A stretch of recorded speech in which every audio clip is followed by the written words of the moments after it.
네, 하나님의 말씀 보도록 하겠습니다. 마태복음 27장 53절입니다. 마태복음 27장 53절입니다. 제가 말씀을 읽도록 하겠습니다. 주께서 부활하신 후에 무덤에서 나와 거룩한 도성으로 들어가 많은 사람들에게 나타나더라. 오늘 말씀의 제목은 부활, 그 놀라운 사실. 오늘은 제가 몇 번 언급했습니다만 소위 부활절이라고 불리는 기독교 절기입니다. 하지만 성경을 믿는 사람들은 매주의 첫날이 예수 그리스도께서 부활하신 부활의 날이기 때문에 굳이 1년에 한 번 날을 정해놓고 절기를 지키지 않습니다.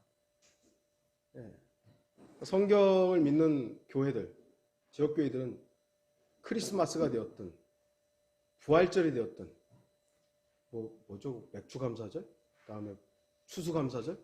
이런 거를 정해놓고 지키지 않습니다. 우리는 매주가 감사의 날이기 때문에 추수감사절, 감사절로 지키고 예수 그리스도의 탄생의 의미를 알기 때문에 굳이 크리스마스를 정해놓고 그분의 생일을 지키지도 않습니다. 그리고 우리에게는 매주의 첫날, 이 일요일 아침 새벽에 예수 그리스도께서 부활하신 날로서 기념해서 우리가 모이기 때문에 부활 절기를 지키지도 않습니다. 그럼에도 부활은 그리스도인에게 있어서 가장 중요하고 소중한 진리며 반드시 기억해야 될 사건입니다. 부활, 죽은 사람이 다시 살아났다는 이 놀라운 사실은 과학이 절대로 증명하지 못하는 진리입니다. 과학이 어떻게 부활을 증명해요? 못하죠. 그래서 과학은 성경을 믿지 못하고 철학은 자기들의 방식대로 부활을 설명하려고 합니다. 여러분은 부활, 죽음에서 다시 살아난 적이 있습니까? 여러분의 실제 몸의 부활을 말하는 게 아니라 영적 부활을 질문하는 것입니다. 성경에는 7 부활이 있습니다. 그 중에서 죄인이 거듭나는 영적 부활은 예수 그리스도의 부활이 전제되기 때문에 가능한 것입니다. 예수 그리스도의 몸의 부활이 없었다면 우리의 영적 부활은, 그리고 앞으로 일어날 몸의 부활 또 안 되는 겁니다. 없는 겁니다. 예수 그리스도의 부활이 있었기 때문에 우리가 지금 영적으로 부활할 수 있는 것이고 다시 거듭날 수 있는 것이고 앞으로 이 몸이 바뀌어서 부활할 것입니다. 물론 성경에도 부활을 믿지 않는 사람들이 있습니다. 부활이라는 단어 자체는 오히려 부활을 믿지 않는 사람들에게서 처음 사용되었습니다. 마태복음 22장 23절, 그날 부활이 없다고 말하는 사두개인들이 주께 와서 물어 그렇습니다. 그러니까 사두개인들은 부활을 안 믿어요. 부활을 안 믿어. 그래서 예수님한테 와가지고 엉뚱한 질문을 하죠. 사람의 논리나 이성이나 지식으로는 부활을 설명할 수 없습니다. 왜냐하면 죽은 사람이 살아난다는 것은 있을 수 없는 일이라고 믿기 때문입니다. 제가 마지막으로 있을 수 없는 일로 믿기 때문이라고 말한 부분에 여러분 주목하십시오. 부활이 없다고 말하는 사람들은 부활이 없다고 믿는 겁니다. 반면 부활이 있다고 말하는 사람들은 부활이 있다고 믿는 겁니다. 이 두 부류의 일치점은 무언가를 믿는다는 겁니다. 부활이 있든 없든 사람들은 어떤 걸 믿는 겁니다. 믿습니다. 불신자들은 부활이 없다고 믿는 것이고요. 그리스도인들은 부활이 있다고 믿는 겁니다. 불신자들은 하나님이 없다고 믿는 거고요. 그리스도인들은 하나님이 존재하시다고 믿는 겁니다. 다 믿어요. 그러니까 모든 사람이 믿음을 가지고 있는 거예요. 없다고 믿는 거고요. 있다고 믿는 거고. 그런데 중요한 것은 무엇을 근거로 그렇게 믿느냐 하는 것이죠. 뭘 근거로 너는 하나님이 없다고 믿냐? 너는 뭘 근거로 하나님이 계시다고 믿냐? 여러분 무엇 근거로 하나님 계시다고 믿죠? 믿지 않는 사람들은 자신들의 생각과 경험과 과학이라는 학문에 비추어 믿지 않습니다. 하지만 저와 여러분은 우리의 경험으로 믿지 않습니다. 우리의 생각으로, 우리가 배운 교리로 믿는 게 아닙니다. 성경으로 믿는 거죠. 하나님의 말씀으로만 믿어야 돼요. 누가 더 현명합니까? 물론 세상은 우리들에게 어리석다고 말합니다. 야, 그 사람이 쓴 책 그거나 믿고 있고 참 어리석다. 그들은 성경은 사람이 썼다고 믿는 거고요. 저와 여러분은 성경은 하나님이 기록하셨다, 영감으로 기록하셨다고 믿는 거예요. 만약 여러분 중에 나는 성경이 하나님 썼다고 안 믿어, 그럼 여기 있을 필요가 없어요. 여기 있어야 될 시간 낭비할 필요가 없어요. 그냥 세상에 나가서 여러분도 하고 싶은 거 해요. 믿음이 이렇게 차이가 있는 겁니다.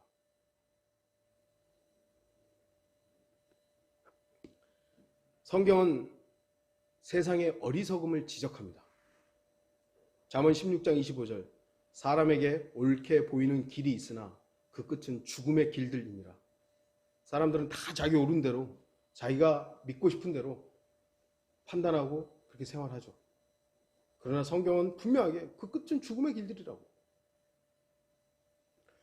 고린도전서 15장 12절 13절, 이제 그리스도께서 죽은 자들로부터 살아나신 것이 전파되었는데도 어찌하여 너희 가운데 어떤 사람들은 죽은 자들의 부활이 없다고 말하느냐. 그러나 죽은 자들의 부활이 없다면 그리스도도 살아나지 못하셨으리라. 성경은 분명히 예수 그리스도께서 부활하셨다는 것을 증명합니다. 둘 중에 하나예요. 그걸 믿든지 안 믿든지. 어떤 사건이 발생하면 그 사건이 사실인지 아닌지를 증명하는 여러 가지 단서들이 있죠. 특히 증인의 역할은 사건의 전말을 결정짓는 중요한 단서입니다. 어떤 일이 발생했어요. 그 의견이 충돌을 해요. 아, 네가 맞고 내가 뭐 어쩌고 해요. 그러면 거기서 여러 가지 증거들이 나올 거 아니에요. 아, 이 사람이 살인자다. 이 사람이 뭐 물건을 훔쳤다. 그럼 증거들이 있는데 그 증거들보다도 더 조금 더 강력한 증거는 증인이죠. 증인. 내가 그걸 봤다. 이 사람이 사람을 죽인 걸 내가 봤다. 뭐 이런 것들. 증인이죠. 증인. 우리는 부활이 사실인가? 라는 질문을 받을 수 있습니다. 철학자라든지 과학자들이 계속해서 끊임없이 이 질문을 지금도 하고 있습니다. 부활? 이게 사실이야? 그럼 우리는 사실이다고. 난 사실이다고. 여러분들은 어떤 것을 증거를 통해서 부활이 사실이라고 주장하시겠습니까? 여러분 예수님 부활하신 거 보셨어요? 본 적 없잖아요. 근데 부활이 사실이다. 뭘로 증명하시는 거예요?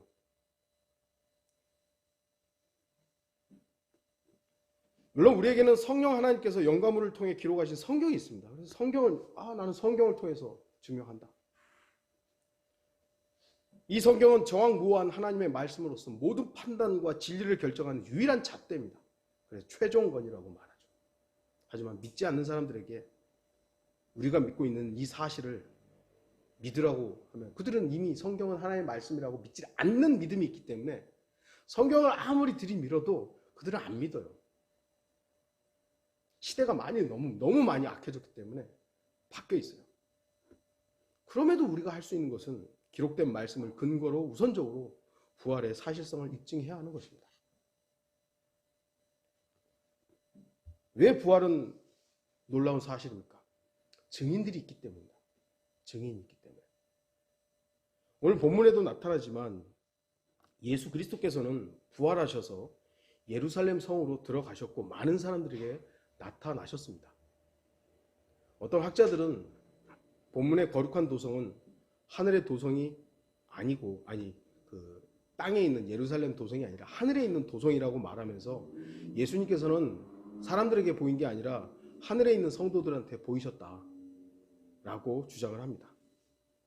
그래서 53절에 주님께서 땅에 있는 예루살렘 성에 나타난 것이 아니라고 하는 것이죠. 하지만 본문에서 거룩한 도성이 땅에 있는 예루살렘이 아니라면 왜 하늘에 있는 사람들을 그냥 많은 사람들이라고 했겠습니까? 뭐 거룩한 사람들 이렇게 했어야죠. 분명한 것은 다니엘서 9장 24절에 거룩한 도성이라고 그 단어가 처음으로 사용되는데 이 단어는 하늘의 도성을 말하는 것이 아닙니다. 땅에 있는 예루살렘 성을 거룩한 도성이라고 말씀을 합니다. 또한 마태복음 4장 5절에서 마귀가 예수 그리스도를 시험하죠. 그러면서 거룩한 도성으로 데리고 갔습니다. 그때도 그 거룩한 도성이란 하늘에 있는 거룩한 도성을 말하는 게 아니라 땅에 있는 예루살렘 도성을 말하는 것입니다.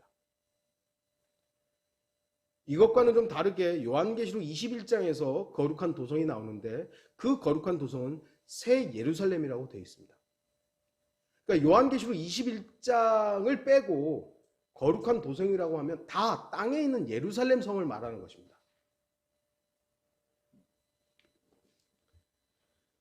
또한 본문에서 말씀하는 많은 사람들은 바로 주님께서 부활하신 후 만났던 제자들, 어떤 도성을 지나가다가 그냥 불특정 다수를 말하는 것이 아니라 예수 그리스도의 부활을 목격한 그 많은 사람들을 말하는 것이죠. 제자들, 여인들, 이런 사람들을 말하는 것이죠. 막달라 마리아라든지 엠마오로 가는 두 제자라든지 베드로, 요한, 그리고 다른 제자들, 그 많은 사람들에게 자신을 보이신 것입니다. 이들은 예수 그리스도의 죽음을 분명히 보았고 확인한 사람들입니다. 그런데 이들이 예수 그리스도께서 살아나신 사실을 알게 되었습니다. 뿐만 아니라 제자들이나 몇몇 여인들, 엠마오로 가는 두 제자들을 제외하고도 성경은 500명이 넘는 형제들에게 일시에 보이셨다고 말씀합니다. 고린도전서 15장 3절에서 6절, 내가 받은 것을 너희에게 전달하였나니 이는 성경대로 그리스도께서 우리의 죄들로 인하여 죽으시고 장사되셨다가 성경대로 셋째 날에 다시 살아나셔서 게바에게 보이시고 그 후에 12사도에게 보이신 것이라. 그 후에는 500명이 넘는 형제들에게 일시에 보이셨는데 그들 중 대부분은 지금도 살아있으나 더러는 잠들었느니라. 그래서 500명이 넘는 사람들에게 자신을 보이신 것이요. 이러한 기록된 사실을 통해서 우리는 부활의 증인이 적어도 500명 이상이라는 사실을 알 수 있습니다. 이 정도 증인이면요, 성경은 두세 증인으로도 그 일들을 판단하는 거 아닙니까? 이 지금 세상 법정도 증인이 몇 명만, 10명만 넘어도 그건 확정적인 거예요. 근데 500명이 넘는 사람들에게 나타나신 것입니다. 부활의 아침, 주님의 부활을 확인한 여인들이 있었고 11명의 사도가 있었고 그리고 엠마오로 가는 두 제자들, 주님의 부활을 일시에 본 500명이 넘는 형제들, 그리고 사도 바울이 역시 자신이 부활의 증인이라고 말하고 있습니다. 고린도전서 15장 8절, 그리고 마지막에는 달을 채우지 못하고 태어난 자 같은 나에게도 보이셨느니라. 다마스커스에서 사도 바울은 예수 그리스도를 목격한 것입니다. 부활이 거짓말이라면 이토록 많은 사람들을 한순간에 속일 수는 없습니다. 물론 집단 체면이라는 게 있어요. 집단 체면이라는 게 있어요. 집단적으로 사람들이 어떤 거짓을 자기가 환각에 빠져 있다는 걸 모르고 그냥 속는 것이죠. 그래서 저희 아버지 같은 경우도 예전에 우리 아버지도 부흥회를 많이 인도하셨거든요. 그래서 저한테 그런 적이 있어요. 1시간에서 2시간만 시간 주면 사람들 다 이렇게 붕 떠가지고 거의 최면 걸리다시피 할 수 있다고. 그렇게 말씀하시더라고요. 뭐냐면은 계속 옆에서 북치잖아요. 쿵, 쿵, 쿵 치고요. 계속 찬송 불러보세요. 그러면 사람이 딱 업이 돼 있습니다. 거기서 불 받아라 그러면 진짜 불 받는 걸로 착각하는 거예요. 집단 최면 가능한 거예요. 둘 중에 하나죠. 부활의 증인들이 집단으로 최면을 걸렸든지 그래서 예수님이 안 살아났는데 살아났다고 속고 있든지 아니면 부활이 사실이든지 둘 중에 하나입니다. 뭘 믿을 것인가? 그럼 본인이 선택하는 것이죠. 저와 여러분은 믿으라고 예수 그리스도는 살아났다고 증언하는 겁니다. 여러분들 본 적이 없는데 어떻게 증언하시죠? 내 안에 계시기 때문입니다. 그 살아계신 분이 내 안에 계시기 때문에 저는 그 예수 그리스도를 증언할 수 있는 것이요. 네 안에 있다고? 그들이 어떻게 알아요, 근데? 어떻게 알아요? 좀 이따 그 부분을 좀 다루겠습니다. 왜 부활은 놀라운 사실입니까? 반대자들의 증언이 있기 때문입니다. 참고로 여러분들 28장 11절에서 15절을 나중에 읽어보십시오. 예수 그리스도를 십자가에 죽게 한 대적자들이 있습니다. 그들은 예수 그리스도가 다시 살아난다고 말했을 때 그 사실을 믿든지 믿지 않든지 무덤을 지키겠습니다. 만약에 예수님이 자신이 살아난다고 예언을 했잖아요. 참, 거짓말쟁이. 그랬으면 무덤을 지킬 필요가 없어요. 그런데 이제 긴가민가 했겠죠. 혹시 제자들이 이 시체를 훔쳐갈지 모르니까 지켜라. 둘 중에 하나인 거예요. 부활을 믿고 지키겠든지 아니면 제자들이 훔쳐갈 수 있으니까. 초반에는 제자들이 훔쳐갈 수 있다는 것이 더 컸겠죠. 그래서 지키게 합니다. 사실 사두개인들을 제외하고 대다수의 종교 지도자들은 부활을 믿는 정통 유대인들이었습니다. 율법학자들, 바리새인들. 그 사람들은 부활을 믿는 사람들이었어요. 그들에게 부활은 속임수가 아니라 진리였습니다. 부활을 믿는 사람들이었어요. 하지만 그들은 자신들이 믿는 부활이 예수 그리스도를 통해서 이루어질 것이라고 믿지 않았던 것이죠. 왜냐하면 그들이 믿는 부활은 현재의 부활이 아니라 미래의 사건이어야 했던 것입니다. 정통 유대인들은 마지막 날들의 마지막 때의 부활, 죽은 자의 부활만 믿기 때문이었습니다. 그런데 자신들이 믿고 있는 그 믿음과 상관없이 부활이 현재 일어났다는 소식을 듣게 되는 겁니다. 예수가 살아났다. 예수가 무덤에 가봤더니 없더라요. 살아났더라. 장로들이 모여서 의논합니다. 그 의논했던 내용이 정확하게 무엇이있는지는 알 수 없지만 결론적으로는 경비병들을 매수하는 것이죠. 이게 제자들이 훔쳐가지 않았다는 걸 안 거예요. 아, 이거는 부활한 거다. 없어졌다 이게요. 그러니까 경비병들이 그 증인이잖아요. 제자들이 훔쳐간 게 아니다라는 증인이잖아요. 그러니까 돈으로 매수해가지고 야, 제자들이 훔쳐갔다고 해라. 그렇다면 이 종교 지도자들은 알고 있는 거예요. 예수가 살아났다는 걸 알고 있는 겁니다.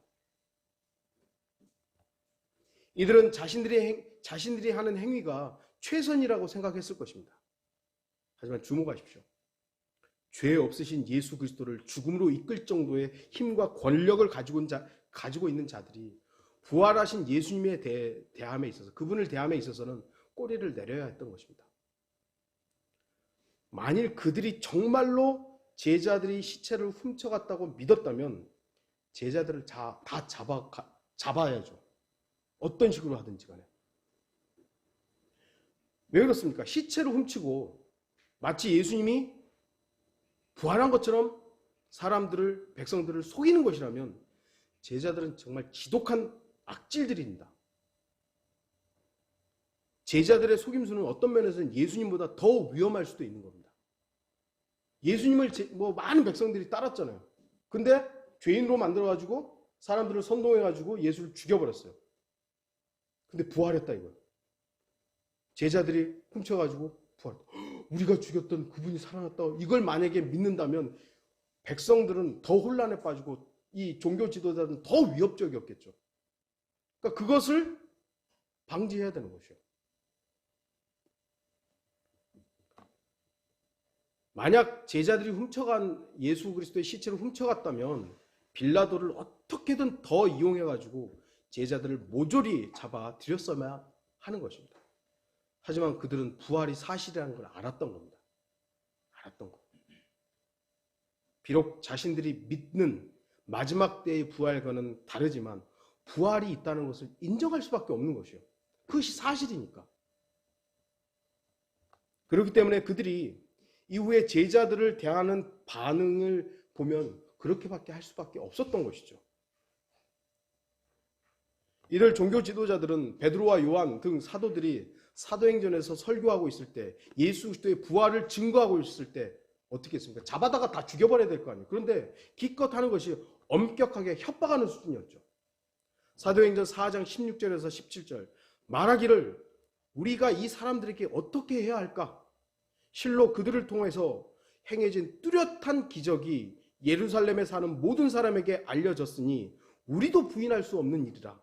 그러나 더 이상 백성 가운데 확산되지 못하게 그들을 엄히 위협하여 이후로는 아무에게도 이 이름으로 말하지 못하게 하자. 뚜렷한 기적이 발생하고 자신들도 부인할 수 없는, 자신들도 인정할 수밖에 없었다는 것입니다. 예수 그리스도가 부활했다는 것을. 문제는 인정은 하지만 믿지는 않는다는 것이죠. 종교 지도자들은 사실 진리를 모르는 게 아닙니다. 단지 자신들의 위치와 입장이 침해되는 것을 원치 않았던 것입니다. 자신들이 최고의 위치에서 존중을 받아야 되는데 예수 그리스도가 그 위치를 침탈할까 봐 그것을 받아들일 수가 없는 것이죠. 지금도 마찬가지입니다. 자신들이 누리는 종교적 우위를 예수 그리스도의 진리로 바꿔치기 하기가 싫은 것이죠. 왜 제가 항상 좀 언급했습니다만 까라마조프가의 형제들 거기에 보면 액자 소설이 나온다고 그랬죠. 거기에 이제 예수 그리스도가 온 거죠. 소설에서 왔는데 사람들은 와 드디어 예수가 왔다고 막 이제 따라가는데 종교 지도자들이 슬그머니 예수한테 와가지고 당신 가라고, 우리는 당신 필요 없다고, 당신 필요 없다고, 우리는 지금도 잘 먹고 잘 살고 있는데 당신 굳이 와가지고 혼란 일으키지 말라고, 가라고. 지금 현재 기독교 모습이 딱 그런 모습이에요. 진리가 필요 있는 게 아니에요. 자신들이 누리고 있는 것만 누리면 되는 것이죠. 예수를 이용해서.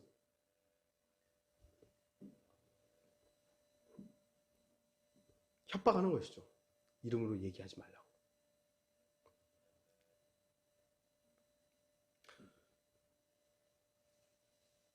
부활은 예수님의 반대자들도 인정하기는 싫었지만 인정할 수밖에 없었던 사실입니다. 놀라운 사실입니다.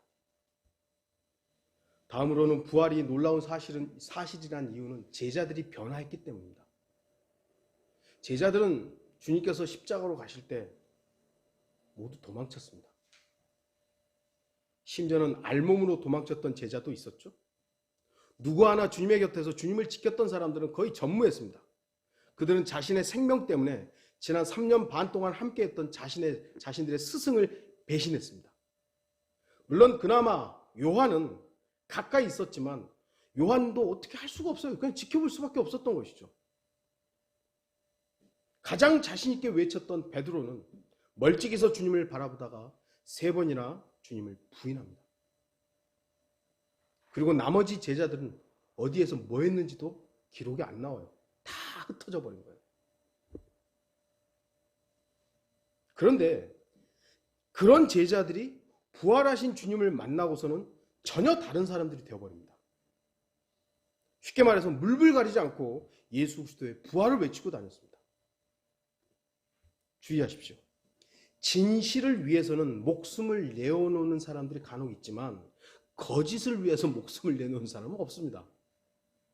그게 가짜인지 분명히 알면서도 목숨을 내놓는 사람은 없어요. 만일 제자들이 예수님의 시체를 훔치고 나서 사람들을 속이기 위해서 거짓말하고 다녔다면 어떻게 11명 모두가 똑같이 동일하게 거짓말을 할 수 있었겠습니까? 아무리 제자들의 결속력이 뛰어나더라도 11명 모두 같은 거짓말을 할 수는 없습니다. 누군가는 양심선언을 했겠죠. 난 그런 예수님 부활한 거 본 적이 없어. 뭐 이렇게 양심선언들이라도 했겠죠. 원래요, 12제자 유다 이스카리오 빼고 11명도 해도요, 누가 더 높은가 다투기도 했던 사람들입니다. 세베대 아들들로 인해서 분열되기도 했습니다. 이들은 예수님이라는 구심점 때문에 함께 했었던 사람들이지 원래부터 그렇게 결속력이 뛰어난 사람들이 아니었습니다. 뭐 베드로, 안드레, 야고보, 요한 뭐 이런 사람들 어부들이었으니까 뭐 조금 친하다 치더라도 세리도 있고 뭐 다른 사람도 있고 뭐 다 직장도 다르고 뭐 주님께서 지나다니다 부르신 사람들 아니에요. 원래부터 친한 사람 몇 명 안 돼요. 예수님 때문에 같이 다녔던 결속력이지 예수 그리스도가 없어져 버리니까 다 흩어져 버린 거 아니에요. 그들의 면면을 보면 도저히 함께 붙어 다닐 수 있는 사람들이 아니었습니다. 만약 예수님께서 죽음으로 끝났다면 그들은 그렇게 일치단결하여 부활에 대해서 거짓말할 수 있는 사람들이 아니었습니다. 그런데 그들이 변화된 것이죠. 일치단결해서 예수 그리스도의 부활을 외쳤던 것입니다. 죽음의 위협이 있잖아요. 자기 스승도 죽일 만한 그 권한을 가지고 있는 사람들이에요. 그런 사람들 앞에서 내가 부활을 봤다. 예수 그리스도는 살아나셨다. 그걸 전한다는 것. 죽음의 위협 가운데서도 물불 가리지 않고 했던 것입니다. 그들은 부활이 정확한 사실이기 때문에 그 일들을 했던 것이죠. 제자들이 어떤 사람들입니까? 자기 생명 때문에 도망갔던 사람들입니다. 그런데 그들은 자신들의 생명을 내놓고 자신들이 버렸던 예수 그리스도를 전파했습니다. 이것이 바로 예수 그리스도의 부활이 사실이라는 사실, 그 분명한 증거인 것이죠. 부활, 그 놀라운 사실입니다. 우리는 성경의 증거들을 통해서 예수 그리스도의 부활을 입증했습니다. 하지만 성경을 믿지 않는 사람들에게 성경은 신뢰할 수 있는 증거가 아닙니다. 그들은 성경을 믿지 않기 때문에 모두 조작되었다고 말합니다.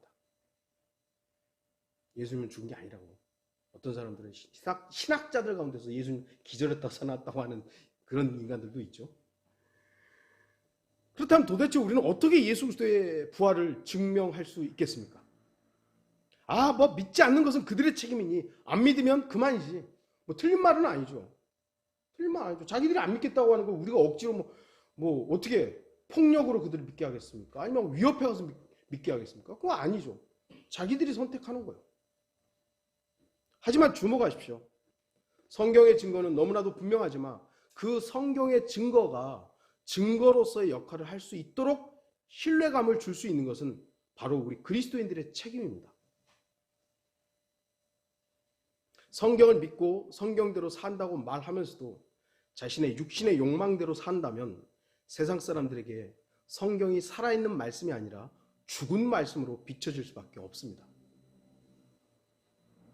그리스도인들이 성경을 두려워하고 성경에 복종하고 성경이 말씀하심에 복종하는 삶을 살 때 세상 사람들도 성경을 두려워하고 성경을 신뢰하게 될 것입니다. 저 어렸을 때만 해도 성경은 하나님의 말씀입니다 라고 하면요, 교회를 다니든 안 다니든 사람들은 끄떡이었어요. 믿든 안 믿든 성경은 하나님의 말씀이다 그러면 교회를 다니든 안 다니든 사람들이 그렇다라고 받아들였어요. 그래, 지금은 어떻죠? 성경은 하나님의 말씀이다 그러면 비웃어요.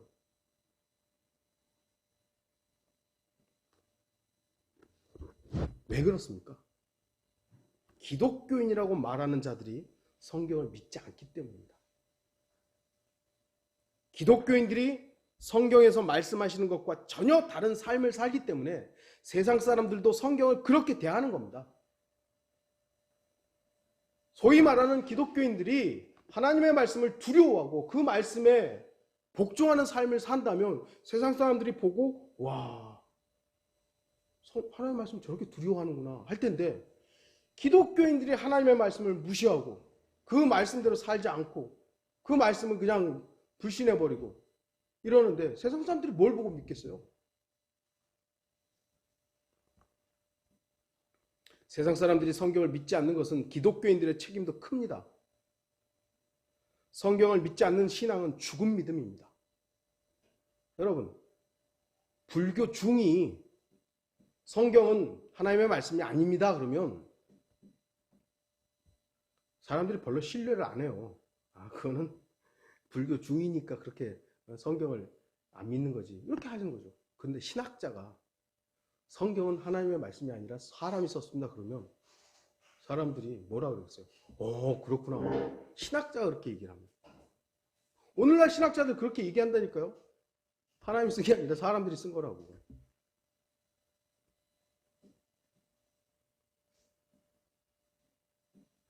성경을 믿지 않는 신앙, 그건 죽은 믿음입니다. 죽은 믿음은 살아계신 부활의 예수 그리스도를 증거하지 못합니다. 죽은 신앙은 부활을 증거하지 못합니다. 살아있는 신앙이 부활을 증거합니다. 그렇다면 살아있는 신앙이란 무엇입니까? 계속 성경만 읽고 기도만 하면 살아있는 믿음입니까? 물론 성경을 읽고 기도하는 것은 그리스도인이 살기 위해서 필요한 부분입니다. 그러나 성경 읽고 기도만 하면 그리스도인의 믿음이 산 믿음이라고 여겨서는 곤란합니다. 살아있다는 것은 그야말로 숨쉬고 숨만 쉬는 것이 아니라 움직이는 것이고, 움직이는 것만이 아니라 먹기도 해야 되고 말도 하고 배우기도 하고 쉬기도 하며 배출하기도 하는, 살아있는 생활을 해야죠. 특별한 날 일요일만 여러분들이 믿음이 있는 것처럼 살아있는 것이 아니라 여러분의 생활이 그냥 살아있어야 된다는 겁니다. 예수 그리스도를 의식하십시오. 계속해서 주님을 의식하시고 말씀을 의식하시고, 제가 요즘에 계속 말씀드리잖아요. 일할 때 일하세요. 애들 막 돌보는데 예수님 이러면 안 되죠. 뭐 컴퓨터 작업하는데 거기서 예수님 할 수는 없죠. 일할 때 일하고 밥 먹을 때 밥 먹을 때. 그러나 여러분들 쉴 때 뭐 쉬기도 하지만 주님을 의식하시고, 주님이 이 시간 나한테 원하는 게 뭘까? 내가 어떤 삶을 살기를 원하실까? 좀 의식하시는 거예요. 그분이 내 안에 있다. 내가 그분 안에 있다. 팀 켈러라는 목사가 있습니다. 부활을 입다라는 책이 있는데 그 책에는 저의 동의가 되는 부분이 있어서 짧게 좀 읽어드리겠습니다. 부활을 액면 그대로 받아들인다 해서 저절로 그것이 우리의 산 소망이 되지는 않는다. 부활이 실제 사건임을 아는 데서 그치지 말고 부활이 무엇을 의미하는지도 알아야 하는 것이다. 부활절을 제외하고 부활을 자세히 논하는 설교를 들었던 때를 떠올려 보라면 대부분은 잘 생각나지 않을 것이다. 예수님의 부활에 관한 객관적 사실을 아는 것은 바울의 말대로 그의 부활의 능력을 아는 것과는 전혀 다른 문제다. 부활이라는 사실을 아는 것과 그 부활의 능력으로 사는 것은 다른 문제라는 거예요. 후자는 직접 체험함으로써 인격적으로 안다는 뜻인데 놀랍게도 여태 교회가 이 부분에서 우리에게 가르쳐준 내용은 많지 않다. 부활이라는 역사에 대해서는 막 설교하고 부활절 절기도 지키는데 그 부활의 능력으로 살아야 하는 것에 대해서는 안 가르쳐줬던 거예요.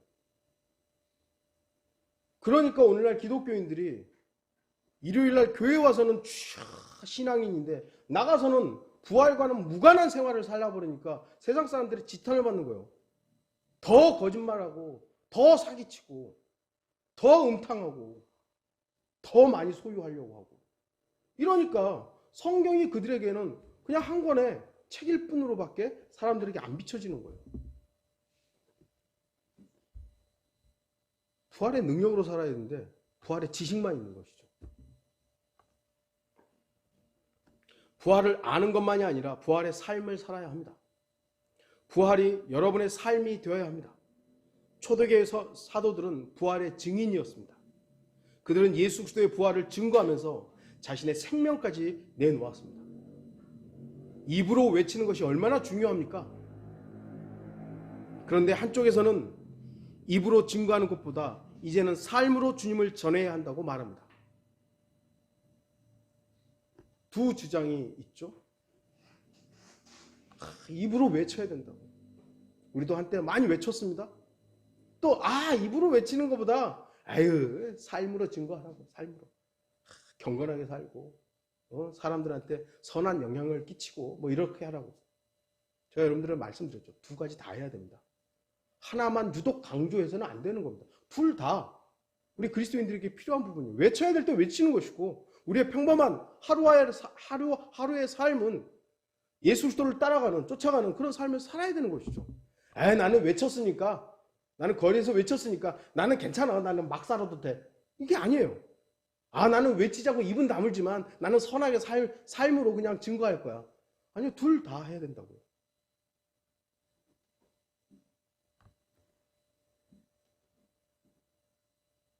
한쪽에서는 그렇게 얘기하고 저쪽에서는 저렇게 얘기하죠.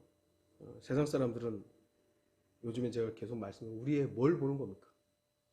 우리가 한글 킹제임 성경을 사용한다? 관심 없다니까요. 우리가 세대적 진리를 공부하고 있다? 관심 없다니까요.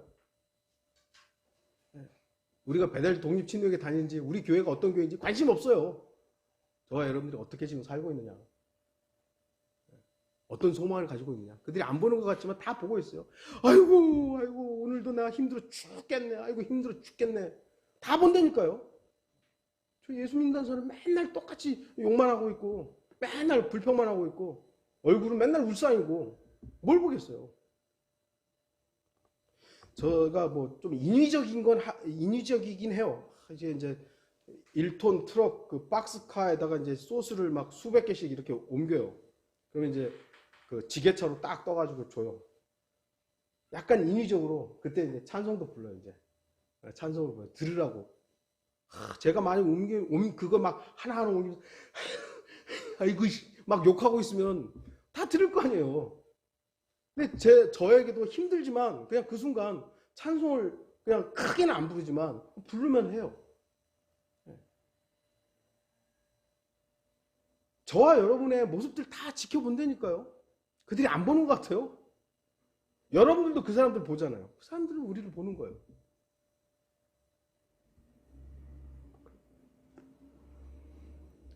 저는 분명히 말씀드리냐, 이 두 가지를 함께 할 수 있어야 되는 겁니다. 사도들이 속한 예루살렘 교회를 보십시오. 사도들은 거리에서, 성전에서, 회당에서 예수 그리스도의 부활이 증인이 되었습니다. 그래서 수많은 사람들이 회개하고 주님께로 돌이켰습니다. 그렇다면 그것으로 끝났던 것입니까? 아닙니다. 예루살렘 교회는 사도행전 2장을 통해서 보면요, 생활로서, 그들의 삶으로서 자신들의 부활의 신앙생활을 보여주었던 겁니다. 사도행전 2장 42절에서 47절, 사도들이 가르친 교리와 교제, 빵을 떼는 것과 기도하는 데 전념하더라.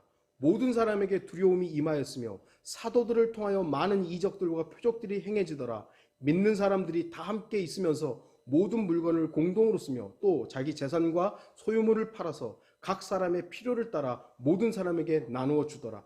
그리고 그들은 날마다 하나가 되어 꾸준히 성전에 모이며 또 집집마다 돌아가며 빵을 떼고 즐거움과 순전한 마음으로 음식을 먹으며 하나님을 찬양하고 또 모든 사람에게 칭찬을 받더라. 주께서 구원받은 사람들을 그 교회에 날마다 더해 주시더라. 제가 지금 사도행전 2장의 교회의 모습을 우리도 똑같이 하자는 얘기를 하는 게 아니에요.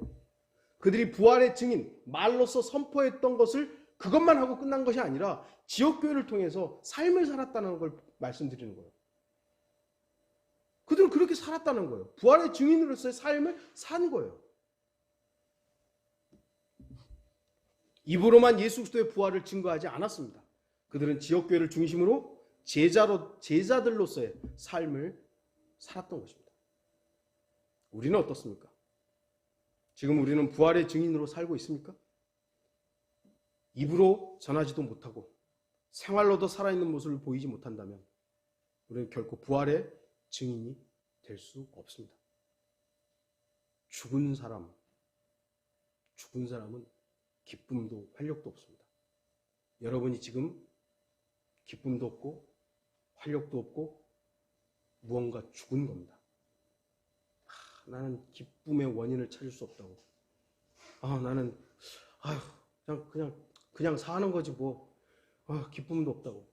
여러분은 주님을 잃어버린 겁니다. 주님이 없는 거예요. 분명히 그분이 내 안에 살아계시는데 그 살아계신 주님으로 살지 않기 때문에 기쁨이 없는 거예요. 다른 이유에서 뭘 찾지만 그건 그리스도인의 자세가 아닌 거예요. 살아있는 사람에게 기쁨이 있는 것이고요. 활력이 있는 것입니다. 그리스도인은 억지로 웃을 수 없습니다. 기쁘지 않은데 어떻게 웃고 즐거움이 없는데 어떻게 평안이 있겠습니까? 여러분이 웃고 평안을 누리는 이유를 한번 찾아보세요. 근데 그게 없는 이유를 찾아보세요. 왜 없나? 나는 왜 평안이 없는가? 나는 왜 기쁨이 없는 것인가? 주님한테서 그 원인을 찾지 않기 때문에 기쁨이 없는 거예요. 왜 그리스도인들이 기쁘지 않고 즐겁지 않습니까? 그것은 내 안에 계신 주 하나님께서 죽었기 때문입니다. 실제로 예수님이 죽은 건 아니지만 내가 그 예수 그리스도와 살아있는 부활의 삶을 안 살고 있다는 거죠. 주님께서 내 안에 살아계시다면 우리는 부활의 삶, 살아있는 생활을 살게 됩니다. 웃지 말라고 해도 기쁘고 전쟁의 포화 속에서도 평안을 누릴 수 있습니다. 그리스도인이라는 사람이 아까도 언급했지만 인상 쓰고 사는 거예요. 아이고 힘들어 죽겠다. 아이고 힘들어 죽겠다. 아이고 죽겠다. 제가 그랬잖아요. 죽게 있다. 죽게 있다. 그걸로 여러분이 아유 죽게 있다 한다면 뭐 하세요. 죽겠다.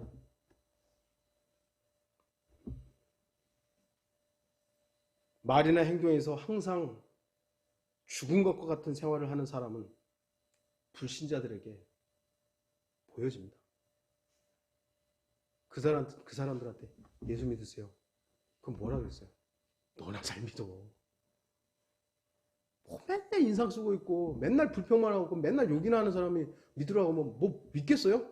너나 잘해. 근데 반대로 아니 이 사람은 기뻐할 게 없는 것 같은데 웃고 있고 아니 뭐 분명히 사업이 망했다고 들었는데 평안하다고 하고 도대체 이 사람은 뭔데 이런가? 저보고 그러더라고요.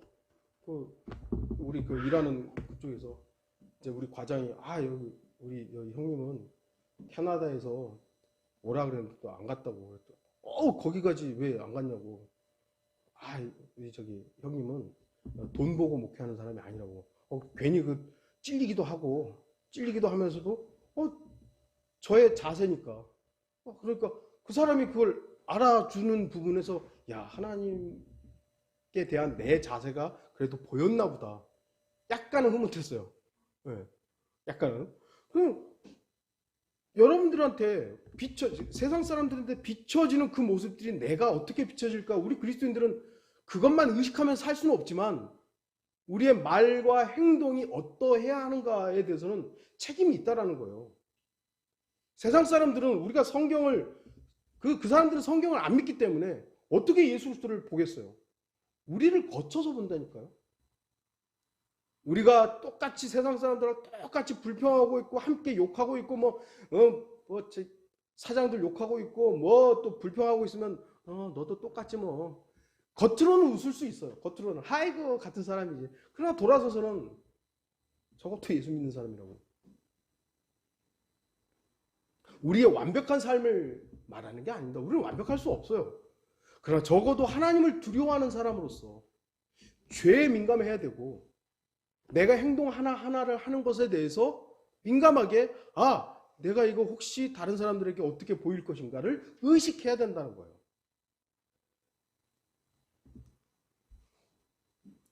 우리가 죽어있는 신앙생활을 하면 부활의 증인이 될 수 없는 것입니다. 이 시대는 부활의 증인이 누굽니까? 우리죠. 초대교회에는 제자들이었고 부활의 증인이 500여 명이 넘었지만 지금은 부활의 증인이 우리들입니다. 우리 그리스도인들이 살아계신 주 예수 그리스도, 부활하신 주 예수 그리스도를 안에 모시고 있으면서도 주님을 마치 죽어서 무덤 속에 묻혀있는 분처럼 대하고 있다면 세상은 그 어디에서도 부활을 증명할 수 있는 방법이 없는 거예요.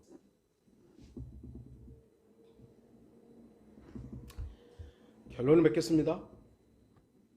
부활주의를 지키는 것이 부활의 증인입니까? 예수 그리스도의 고난을 흉내내는 것이 고난에 참여하는 것입니까? 365일 중에 하루를 부활의 증인처럼 계란을 나눠주는 것이 부활의 증인입니까?